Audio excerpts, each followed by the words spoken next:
Hello, and welcome back. Here's the thought I want to sit with today. Love is supposed to be mutual. Not something you win. Not something you prove yourself worthy of, over and over, hoping this time it sticks. If you've ever felt like you were auditioning for someone's affection, explaining yourself, adjusting yourself, waiting to be chosen, I want you to hear this clearly. With the right person, none of that begging is necessary. Not even a little. You probably know the feeling already. The extra text, rewritten 3 times before you send it. The joke you laugh at a little too hard, hoping it lands as interest. Waiting by the phone, telling yourself you're not waiting. It's a quiet kind of performance, keeping yourself likable, agreeable, endlessly available, because some part of you believes that's the price of being kept around. It isn't. It was never supposed to be. That habit usually starts early, long before anyone we'd call a partner. Maybe love arrived on a schedule, or only after good behavior. Maybe attention had to be earned with grades, with silence, with being no trouble at all. Children are quick learners.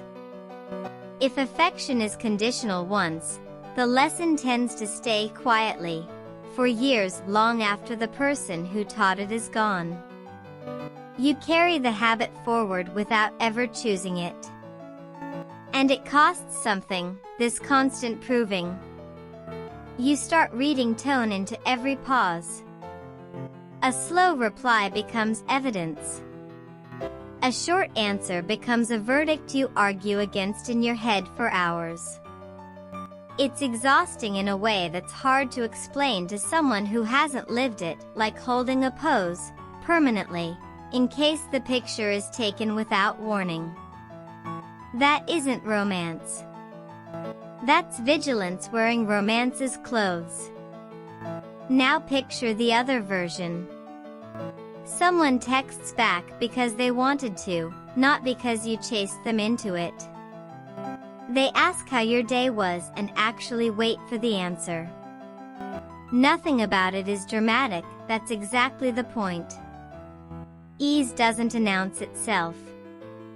It just quietly removes a weight you'd stopped noticing you were carrying, until one ordinary Tuesday, you realize your shoulders have finally come down. With the right person, you say what you need, and you don't need to say it twice.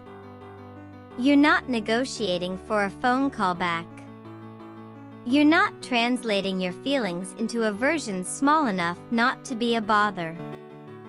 They meet you halfway, sometimes more than halfway, without keeping score, without making you thank them for basic kindness.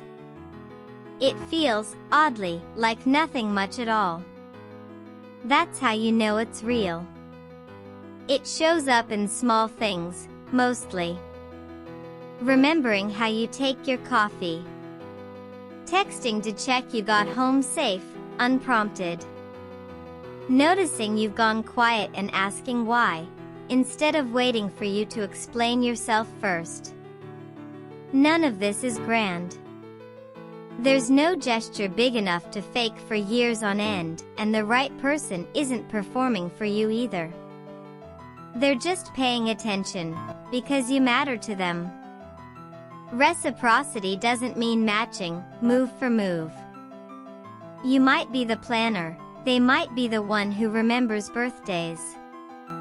One of you calls first more often, that's fine, if it evens out somewhere else, over time, in ways that don't need a spreadsheet.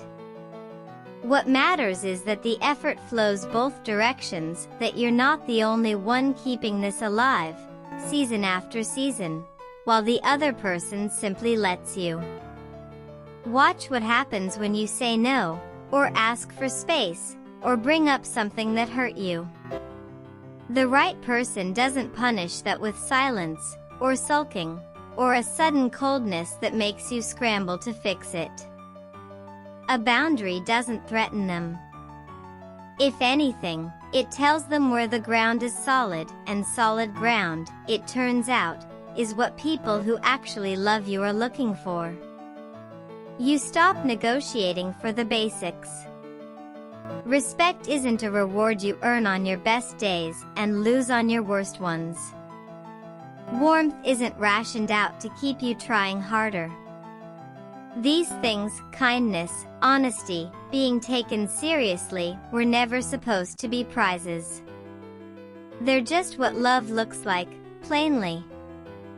Without the terms and conditions you might have gotten used to reading. None of this means relationships take no work. They do, real ones always do. But there's a difference between effort and begging, even if they can look alike from a distance. Effort is choosing someone, again, on purpose. Begging is trying to become someone else entirely, hoping that version finally gets chosen. One tires you out for a good reason. The other tires you out for no reason at all. With the right person, you get to bring the unfinished parts to the bad day, the bad joke, the version of you that hasn't showered and doesn't want to talk yet. Nothing about that risks the relationship. You're not one mistake away from losing them. That kind of trust is rare enough that when you finally feel it, it can take a moment to recognize. It's just quiet. Nothing to brace for.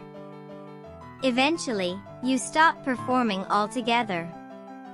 You stop rehearsing conversations in the shower, defending yourself against arguments no one started. You just exist, next to someone, without an agenda.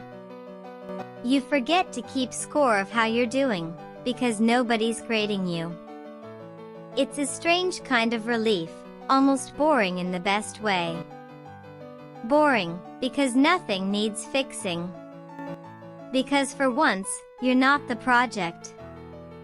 You're just the person they're glad is there. So here's the thread through all of it: you were never meant to earn your way into being loved well.